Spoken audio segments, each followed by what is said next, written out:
समस्त को विनम्र प्रणाम। ए मंचरे विराजमान अच्छा आमर शिक्षा मंत्री माननीय अनंत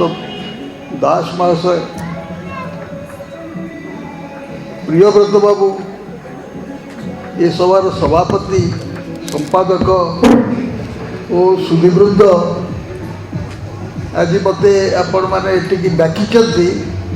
फकीर मोहनकर 173 172तम जयंती जन्म से 1943 मसीह जन्म होते तो 1883 एत गुड़ाए वर्ष बीतीगला जड़े लोकर जन्म, किंतु लोक भावुं बोधे ये अच्छा कौटी ये मूर्ति पाइटार अच्छा भावना आप मुझे फूल देली मुझे मुह को चाहिए आश्चर्य कथा मत मन है आखि मिटिका मारिदे तेणु से कुआड़ जाना आपण मैंने भावुं 173 74 एमती कहते मत लगे कि जाना अच्छा ये जो अमरत्व व्यक्तिर अमरत्व जो साहित्यर अमरत्व परिणत हुए से गोटे आउ गोटे रूप मनुष्य देखा जाए। साहित्यिक व्यक्तित्व और व्यक्तिर व्यक्तित्व भितर गोटे विराट पार्थक्य अच्छे। व्यक्ति हूँ समाजर प्रतिनिधि। आम किए ना आम ओडिया, आम घर कौटी ना आम बालेश्वर, आप सब गोटे समाज को प्रतिनिधित्व करना, किंतु व्यक्ति समाजर प्रतिनिधि कि व्यक्ति जदि समाजर प्रतिनिधि ताहले व्यक्तित्व विहीन। मु जो चिंता करुच्ची समाज से सागर मु सब बेले ता सहित एकमत होगा बाध्य कि कहीं बाध्य नुह, कारण मु आत्मा, मु व्यक्ति नुहे, मु गोटे आत्मा जे सब बेले गोटे विवर्तनशील। किंतु जो व्यक्ति आपण मैंने आम सब बसीचे यार विवर्तन होना ये मैंने समाजर गोटे गोटे अंश विशेष होकर बस जमती परमाणुटे गोटे मलिक्यूलर अंश आम केमिस्ट्री पढ़ू एक बड़ जिनसा नहीं छोटिया जिनस देने से सुनार पूराटा सुना जहाँ गोटे परमाणु से किंतु ओडिया जाति जहाँ ये भद्रलोक ये बच्चे एकाकी से कौन पार्थक्यटा बुझे जदि ताहले साहित्यर अर्थ बुझ बड़ क्लुप्त कथा, किंतु साहित्य चलती साहित्य किंतु आम धरी नहीं साहित्य हूँ गोटे सामाजिक व्यापार। साहित्य जदि सामाजिक व्यापार होता ताहले आमर जो प्राचीन साहित्य मानक रे आत्मनिद्रा परिहरी फेड़ी चिंतार लोचन जहाँ को कहुच्छी से कौन कहुच्छी मन कर जो अरविंद बाबू बस हे अरविंद फेड़ी चिंतार लोचन कर कर निरीक्षण लिखा अरविंद बाबू कहुच्छी आत्मा समस्त के पाखे अच्छी एक आपन आत्मा एक किंतु व्यक्तित्व अलग। जितेबाला साहित्य आत्मार उन्नति पे कार्य करे से साहित्य हुए, जितेबाला व्यक्तिर उन्नति हुए से संवाद हुए, संवाद पत्र खबर कागज। आजिर साहित्य खबर कागज छड़ा आ कि मुख्यतः आम जहाँ लिखुचु सांबादिकता ही करुचु। आत्मार कथा कहूचु कि आत्मार कथा कहले से आउ गोटे स्तर को जीव जोटी तापर अन्यर आत्मार कथा जो हम से आउ गोटे अध्याय खोल मु बुझाई दूसरी आउ थे आप द्वितीय विश्वयुद्ध पर ये भारतवर्ष पृथ्वी में गोटे प्रकार साहित्य आसला जो मैंने ये पाठक मैंने विद्वान लोक मैंने अच्छा जानवे कहला अस्तित्ववादी साहित्य। प्रोफेसर मैंने अच्छा जानू एक्जिस्टेंशियलिस्ट लिटरेचर मनोज दास को आप कहते बड़ साहित्यिक आमर सी ମୋତେ ମଧ୍ୟ ତା ଦେହରେ ମିଶାଇଛନ୍ତି ଆପଣ ପ୍ରଥମେ। ଆମକୁ କାହିଁକି ଅଲଗା କଲେ ଆପଣ? କାହିଁକି ଅଲଗା କଲେ? କ'ଣ ଗୋଟେ ପାର୍ଥକ୍ୟ ଦେଖିଛନ୍ତି? ନଚେତ ଆମ ଦୁଇ ଜଣଙ୍କୁ ବ୍ରାକେଟ୍ କରି କାହିଁ ଅଲଗା କଲେ? ଆମ ଦୁଇ ଜଣଙ୍କ ସାହିତ୍ୟକୁ ଯଦି ଆପଣ ଅନୁସରଣ କରିବେ ଆପଣ ଦେଖିବେ ଯେଉଁ ପରିମାଣରେ ରାଧାନାଥଙ୍କ ଠାରୁ ଫକୀରମୋହନ ଭିନ୍ନ, সেই ପରିମାଣରେ ଆମେ ଆମର ଯେଉଁ କାଳନ୍ଦୀ ବାବୁ, ଗୋପୀ ବାବୁ, ସଖୀ ବାବୁ ଲେଖୁଛନ୍ତି ତାଠୁ ଆମେ ଭିନ୍ନ। କ'ଣ ଭିନ୍ନ? ଇଏ ଏଇଟା ଗୋଟେ ଏକାଡେମିକ୍ କଥା ନୁହେଁ, ଏଇଟା ହେଉଛି ସାମାଜିକ କଥା, ସମସ୍ତେ ଜାଣିବା କଥା। ରାଧାନାଥ ଫକୀରମୋହନ ଏକାଠି ଏଇ ପୋଖରୀ କୂଳରେ ବସିଥିଲେ। ୟାକୁ କୁହାଯାଏ ୱାଲ୍ଡେନ୍ ପଣ୍ଡ। ଆମେ ପଢ଼ୁ ୱାଲ୍ଡେନ୍ ପଣ୍ଡ, ଆପଣ ପଢ଼ିଥିବେ। ହେନରୀ ଥୋରଙ୍କର ଜୀବନ। ରାଲ୍ଫ ତାଙ୍କ ସାଙ୍ଗ ଥିଲେ। ଏମାନେ ସବୁ ଗୋଟେ ପୋଖରୀ କୂଳରେ ବସିଥିଲେ। ମଧୁସୂଦନ, ଫକୀରମୋହନ ଆଉ ରାଧାନାଥ ବସିଥିଲେ ନା ପୋଖରୀ କୂଳରେ? ଏଇଠି ନାଇଁ, ସେ ମୋତେ କହିଲେ ଜଣେ ଏଇଠି ବସିଥିଲେ ପୋଖରୀ। ଆଚ୍ଛା, ହଉ। ରାଧାନାଥ ଫକୀରମୋହନ ତ ଏକା ଗୋଟେ ସମୟର ଲୋକ। ମୁଁ ଆପଣଙ୍କୁ ପଚାରୁଛି, ମୁଁ ଜଣେ କେମିଷ୍ଟ୍ରି ଅଧ୍ୟାପକ, ମୋର ସ୍ମୃତିରେ ରାଧାନାଥଙ୍କର ବେଶୀ ଗୁଡ଼ାଏ ମୁଁ ପଢ଼ିଛି, କିନ୍ତୁ ଆବୃତ୍ତି କରିପାରିନି। ଗୋଟାଏ ଆବୃତ୍ତି କରୁଛି। ଉତ୍କଳ କମଳା ବିଳାସ ଦୀର୍ଘିକା ମରାଳ ମାଳିନୀ ନୀଳାମ୍ବୁ ଚିଲିକା। ଏ ପଢ଼ା ହେଉଥିଲା। ଏଇଟା କୁହାଯାଏ ରାଧାନାଥ ଯୁଗର ଛନ୍ଦ ଓ କବିତା ଇତ୍ୟାଦି। ଏଇ ଗୋଟେ ଦୁଇଟା ପଦରେ ଆପଣ ଜାଣିଦେବେ ରାଧାନାଥ କିଏ। ତେଣିକି ଆପଣ ଯେତେ ଜାଗାରେ ପଢ଼ନ୍ତୁ, ଏଇ ତାଙ୍କ ଆଦର୍ଶଟା ଦେଖିଦେଲେ ନା। ଗୋଟେ ହ୍ରଦକୁ ଦେଖିଲେ ଉତ୍କଳ କମଳା ବୋଲି ଭାବିଲେ, ବିଳାସ ଦୀର୍ଘିକା ବୋଲି ଭାବିଲେ, ମଳାଳ ମାଳିନୀ ପୁଣି ନୀଳାମ୍ବ ଚିଲିକା। ଏଇ ଯେଉଁ ଧ୍ୱନି ଭିତରୁ ବାହାରୁଛି, ତାକୁ ମନେ କର। ସେଇଠି ସେ ତିନି ଜଣ ଯେ ବସିଥିଲେ, ସେ ଦୁଇ ଜଣ, ଜଣେ କହିଲା ସାରିଆ ଭଗିଆ ରାଧିଆ ମାଧିଆ। ଗୋଟେ ଜଣେ ତାର ସେଇ ସାଙ୍ଗ ତାକୁ କହୁଛି, ଆରେ ତୁ ଉତ୍କଳ କମଳା କ'ଣ ଏଠି ଦେଖୁଛୁ? ତୁ ଦେଖିଛୁ ସାରିଆ ଭଗିଆଙ୍କୁ ଦେଖିଛୁ? ଏଇଠି ରହନ୍ତି ସାରିଆ ଭଗିଆ। ତାଙ୍କର 6 ମାଣ 8 ଗୁଣ୍ଠ ଜମି ନେଇକିରି ଏ ରାମଚନ୍ଦ୍ର ମଙ୍ଗରାଜ କ'ଣ କଲାଣି ଜାଣିଛୁ? ତୁ ଆମକୁ କମଳା ବିଳାସ ଦୀର୍ଘିକା କ'ଣ ଦେଖାଉଛୁ କିରେ? ଏଇ ଯେଉଁ ଭାବଟା ଆସୁଛି, ଏଇ କଥା ତ ସେ କରିନାହାନ୍ତି, ମୁଁ କହୁଛି ତାଙ୍କ ପାଇଁ, କାରଣ ମୁଁ ତାଙ୍କ ଅଣନାତି। ମୋର କହିବାର ଅଧିକାର ଅଛି। ଜେଜେବାପା ସାଙ୍ଗରେ ଗେଲ ଖେଳିବି, ମୁଁ ତାଙ୍କୁ ଦେଖିଛି, ଆଖି ମିଟକା ମାରିଲେ ମୋତେ, ମୁଁ ଦୀପଦ କହିବି, ତାକୁ ଶୁଣେଇବି ଯେ ତମେ ଯେଉଁ ଯୁଗ ସୃଷ୍ଟି କଲ, ଲୋକ କହୁଛନ୍ତି ଓଡ଼ିଆ ଭାଷାର ଆଧୁନିକ ଯୁଗ ସେଇଟା। ରାଧାନାଥ ନୁହନ୍ତି, ନାଇଁ କି? କ'ଣ ପ୍ରଫେସର ବସିଛନ୍ତି ଏଠି କୁହ? ପ୍ରଫେସର ବସିଛ। ରାଧାନାଥ ଯୁଗ ହଠାତ୍ ବଦଳିଗଲା ଫକୀରମୋହନ ଯୁଗକୁ। କିପରି? What is the technique behind it? ଟେକ୍ନିକ୍ଟା ନ ଜାଣିବା ପର୍ଯ୍ୟନ୍ତ ତ ପାଠ ଜାଣିନ। ଏଇ ଯେଉଁ ବ୍ୟକ୍ତି ଓ ଆତ୍ମା ତତ୍ତ୍ୱ ମୁଁ ଆପଣଙ୍କୁ କହିଲି, ସମାଜ ଓ ବ୍ୟକ୍ତି, ଏଇ ଯେଉଁ ପାର୍ଥକ୍ୟ ସେଇଠି ଅଛି। ଏଠି କ'ଣ କଥା? ରାଧାନାଥ ନନ୍ଦିକେଶ୍ୱରୀ ସୋମବଂଶର କନ୍ୟା, ରାଜକନ୍ୟାଙ୍କ ବିଷୟରେ କବିତା ଲେଖୁଥିଲେ, ନାଇଁ କି? ପାର୍ବତୀ କାବ୍ୟ, ମହାକାବ୍ୟ ଲେଖୁଥିଲେ। ଯେଉଁ ଗଡ଼ଜାତକୁ ଯାଉଥିଲେ 100 ତୋପ ଫୁଟୁଥିଲା। 100 ଫକୀରମୋହନ ଯୁଆଡ଼େ ଯାଇଥିଲେ ତୋପ ଫୋପ ଫୁଟିନି। ସେ ବିଚରା ବୁଲିକି କେମିତି ତାର ମାନେ ଭାଷାକୁ ବଚେଇବ। ହେ ଜନ୍ ବିମ୍ସ ପାଖକୁ ଦିଏ, ହେ ବିମ୍ସ ସାହେବ ଦେଖ ନା, ବିମ୍ସ ସାହେବ ପଚାରିଲେ ତମେ କେଉଁ ଭାଷାର କଥା କହୁଛ? ନା ଓଡ଼ିଆ। ନା ସେ ତ କହୁଛନ୍ତି ଓଡ଼ିଆ ସ୍ୱତନ୍ତ୍ର ଭାଷା ନୁହେଁ, ତମର ଓଡ଼ିଆ ଭାଷା କାହିଁ ନେଇକି ଭଞ୍ଜ ସାହିତ୍ୟ ଦେଖେଇଲେ। ବୈଦେହୀଶ ବିଳାସ ଦେଖେଇଲେ କାହାକୁ? ଜନ୍ ବିମ୍ସକୁ। ଜନ୍ ବିମ୍ସ କହିଲେ ଏଥିରେ ଯେଉଁ ପଦାବଳୀ ଲେଖା ହେଇଛି, ମନେକର ପିତ୍ତଳକୁ ଆଲିଙ୍ଗନ ମନେକର ଲେଖିଲା। ଫକୀରମୋହନ କହିଲେ ଦେଖନ୍ତୁ ଆମର କି ଭାଷା, କି ଉନ୍ନତ। ପିତ୍ତଳକୁ ଆଲିଙ୍ଗନ କରି ଜାଣିନ ବିଶ୍ୱବନ। ବିମ୍ସ ପଚାରିଲ ତମେ କ'ଣ ଏଇ ଭାଷାର କଥା କହ ଘରେ କହିବ? Fakir Mohan, do you talk in this language? No. Then how do you think that this is the representative language of the modern times? What is your modern language ना आमर राधानाथ लिखुंट उत्कल कमला विलास त्रिपिका एगेन जन निम्स पचारे तुम स्त्री सागर ये कथा थब तुम घर को देखिए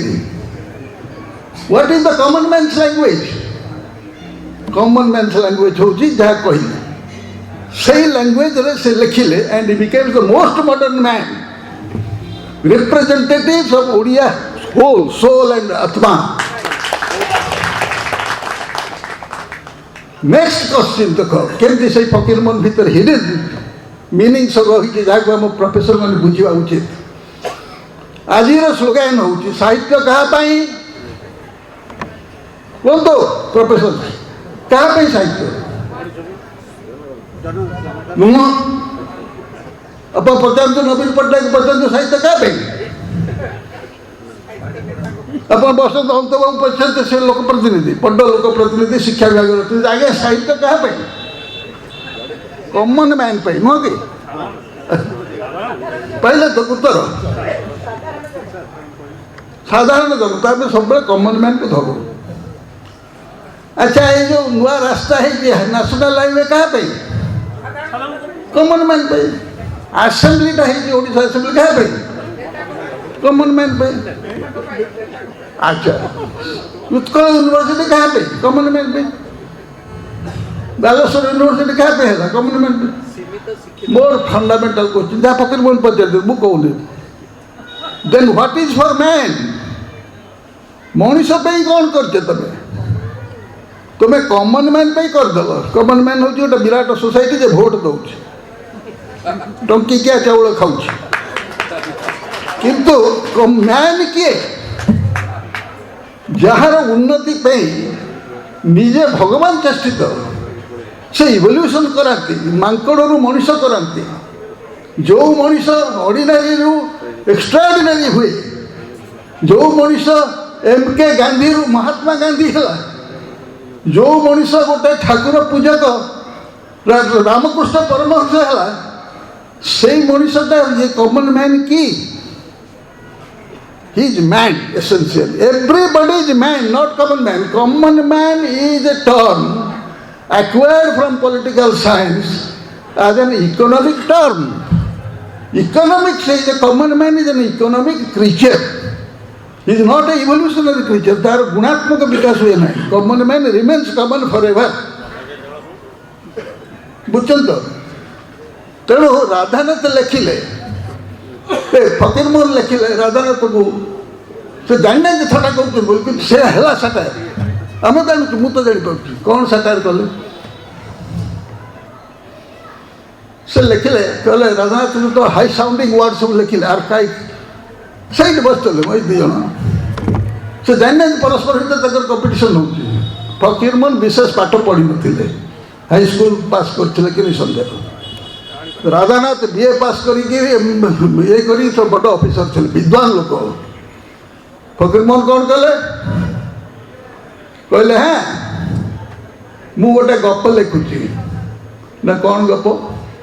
राधानाथ तुम जाए कहले बुझलु राधानाथ मु गोटे गप लिखुची ना कौन ना रांडी पुआ अंता एगुड़ा अशुद्ध भाषा तुम गोटे शिक्षित लोक रांडी पुआ गोटे साहित्य चले देख मुझे जो लिखुची लिखी गुड़ाक केते हाई साउंडिंग जिनस साहित्य से कह जाए ना तुम गोटे कौन गोटे तुम कैंटोगेन नहीं तुम पोकर कोल कथा कहते तुम गोटे रांडी पुआ फाटी पुआ कौन लिखुच क्यों ना रांडी पुआ होता ना किए से कहले स्टोरीटा पुलिस कन्स्टेबल पुआ इत्यादि कथाटी से नहीं सोशल साइंस पढ़ुना आम समस्त भावते सोशल साइंस कथा पढ़ते जोटा आमको मार्क्सवाद आम शिखिलु सोशल रियलिज्म हूँ मनुष्यर अर्थनैतिक स्थिति जहाँ फल बुर्जुआ बोली गोटे कनसेप्ट आसला से बुर्जुआ बराबर एक्सप्लॉइट कर समस्त को किए से बुर्जुआ में जानू देखा से खाली एक्सप्लॉइट करुए क्या एक्सप्लॉइट करे ना दरिद्र लोक को दरिद्र लोकटी किए दरिद्र लोक आम साहित्य स्टोरी जमी लिखा आरंभ कर चरित्र जोड़िया आसवे गोटे धनी आ गोटे दरिद्र धनी कौन कर दरिद्र को शोषुतब कौ बाटे से शोषे के एम शोषुतब जोटा धार कराइले धार कराइले रशिया आसला आज्ञा मुझे आपको शोषण करुँच डाणी लगे नड़िया गोटे नड़ा लगे रक्त शोषी नौ किंतु सब आप देखिए गला 50 वर्ष धरिक साहित्य लिखाला फकीर बोल कि ना आम लिखुचु धनी दरिद्र दरिद्र लोक सब भल ऑनेस्ट ब्राइटेस्ट धनी लोकटा सब एक्सप्लॉइटेड बर्तमान ग्लोबलाइजेशन जुगे कौन आप स्लोगान पढ़ते लेटस बिकम रिच ना नहीं धन ग्लोबलाइजेशन हूँ फ्री ट्रेड जी मोटर गाड़ी संख्या थिला मु स्वाधीनता पाइला पूर्व मतलब चाकरी आरंभ करी 1958 मसीह सरकारी चाकरी मो दरमा था 200 टका क्लास 2 ऑफिसर 200 रु 700 टका थिला वर्तमान मु पेंशन पाऊँ 80,000 टका एटा ग्लोबलाइजेशन जो होई नेहरूवियन ग्लोबल इकोनॉमी वही नहीं एटा ना वर्तमान वर्ल्ड ग्लोबलाइजेशन रही केते मोटर गाड़ी केते कोठा बाड़ी केते रास्ता ये धन रहा ना सबका साथ सबका विकास जो चलती धन गुड़ाक आसवा दरकार काली कहते धनी लोक शोषण करुँच आज कहते धनी लोक नहेले दारिद्र्य दूरीकरण हेनी बर्तमान जो योजना चली आप सरकार बसते निजे प्रतिदिन आम योजनार लिस्ट तालिका देखु खबर कागज लोक को धनी करने हो अच्छा धनी गुड़ाक यदि खराब लोक थे आपको कहीं पुणी से खराब लोग कार्य बताऊँ दरिद्र को धनी कर प्रश्न पचार पचार जदि धनी माने सब शोषक धनी खाली नुहति धन सागर आउ गोटे जिनस अच्छी मानी संभ्रांतता समाजर ज्ञानी गुणी या प्रश्न करागला जे यही माने शोषक एक्सप्लॉइटर फल कौन है लोक सन्देह कले निजक बहुत गुड़ा पाठ पढ़ला कौन बोटे पाप कले कि कौन लोक पाठ पढ़ले पंजाय कॉलेज मानक प्रोफेसर नियुक्त करना सरकार ये बस जो प्रोफेसर अच्छा ये आमर ग्रहण में सबलपुर यूनिवर्सिटी पोस्ट खाली पड़ी 10 वर्ष 20 वर्ष धरी खाली पड़े कौन आठ दरकार नहीं आमर दरकार अलग कथा ये से कथा कहूना आपंकर जो सामाजिक वास्तवता फकीर मन समय से नाला कि सामाजिक वास्तवता रजा गुड़ाक थे ना रजा सब थे जमींदार सब थे फकीर मन सामाजिक वास्तवता पर लिखिले रामचंद्र मंगराज जो गल्प से तार अर्थ कौन सहीटा मुझे रांडीपुआ अंता कथा आपको दृष्टि को आनुची से रांडीपुआ अंता जो लिखिले आगे कौन थिला लक्ष्य जहाँ लक्ष्य थिला आम प्रोफेसर मैंने से पढ़ाती कि क्लासरूम रांडीपुआ अंता कहीदे पाने बच्चे जड़े पढ़ी भी ना फकीर मन गोटे police officer British police officer ये बालेश्वर चाकरी कला मन गोटे इन्स्पेक्टर दारोगा होसला तार गोटे कॉन्स्टेबल दरकार पड़ा देखला से अंचल मिल्क मैन अच्छी गौड़ एड़िके बड़ लोक चेहरा वाला तो कहला ते मुझे कॉन्स्टेबल कर सी कहला मुझे आई कॉन्स्टेबल तो देखना कि फकीर मोल आई कॉन्स्टेबल कर सारा बुलिला से गोटे पुओ खुरसुनिया पिला गोटे श्रीना हूँ देवकी देवकीर पुओ गोटे सेमती गोटे खुरसुनिया बाहरला ताकू से साहबर घर को तार प्रवेश थाए तार किचन को चली जाओ से मेम साहब तक दूध पीवा को दब हृष्ट पृष्ठ है से पिला ता ना दिगला अनंत आमर अंत ये वस्तु हृष्ट पृष्ठ होगा अरे ते गाँव से जो प्रकार स्टेटस आसीगला गोटे कॉन्स्टेबल से प्रधान व्यक्ति होगा तेणु समस्ते तो सैल्यूट कले ये सुविधा नहीं ये पिला देखला मो बापा तो एडे बड़ सम्माननीय पोस्ट अच्छी ये बाड़ी नड़िया कने पी टेस्ट कला गाँ बाला भाविले ये गोटे उत्पातिया कौन आसला या बोपा जो ये कथा कहूँ भगवान को डाकिले बोपाटा मरी जाता बोला गोटे कनस्टेबल होमको जहाँ करुँच अवस्था सतु सत बाप मरीगला मरीगला ये जो उत्पाद टकर जहाँ अवस्था हो समस्त मिचिकिर ठार लगे ता माँ से बाहर खंडे ठेगा धरी देव कि बुढ़ी मत कौन हुए जोगनीक्षा मो पुओ को तुम कौन पाई बाढ़ेला कसिकी ये मैंने सीना ज्ञानी गुणी किंतु ता पाखे बाड़ी अच्छी ठेगा आ पुलिस साहब लोक से साथ पाँच यही परिस्थिति रे कौन खेला जो कथा कहु तार अर्थ बुझंतु रांडी पुआ अंता रांडी बोली गला देवक तो रांडी हो गला ना रांडी पुआ बोली लोक डाकिले गले एटा किए नहीं से किए नड़िया किए कर ना रांडी पुआ अरे से घर भीतर किए से गड़बड़ कर रांडी पुआ उपासी है रांडी पुआ अंता दिने समस्त भाविले रांडी पुआ अंता को केमती मारिबा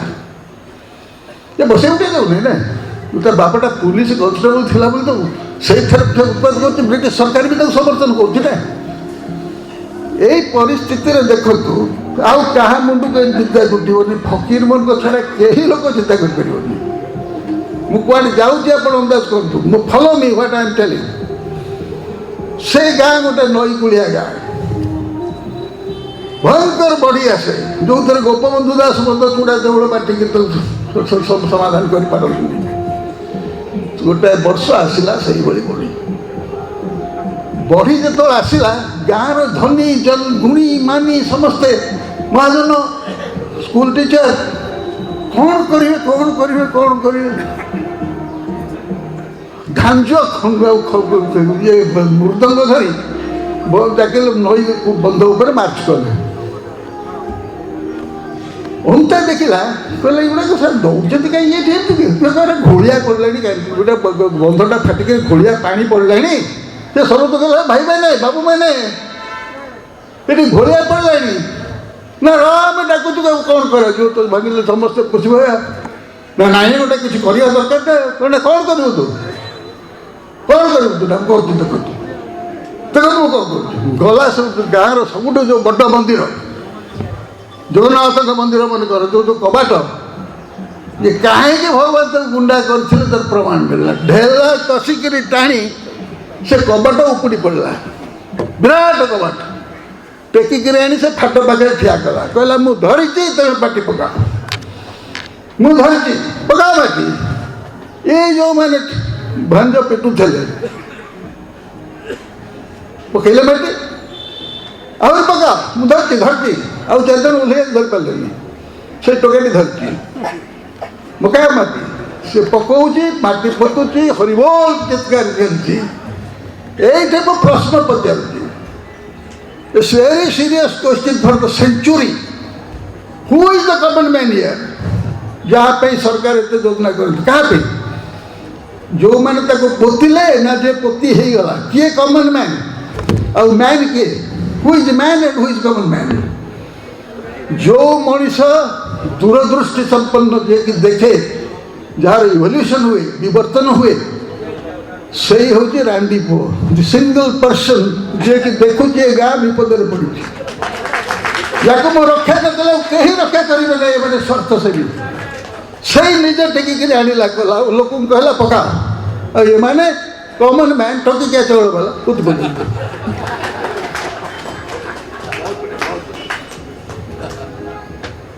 ये बुझुवे राधानाथ फकीर भर पार्थक्यटा कौन केते जुगोपयोगी से आम सब बाहर जहाँ को कहुए एक्जिस्टेंशियलिस्ट लिटरेचर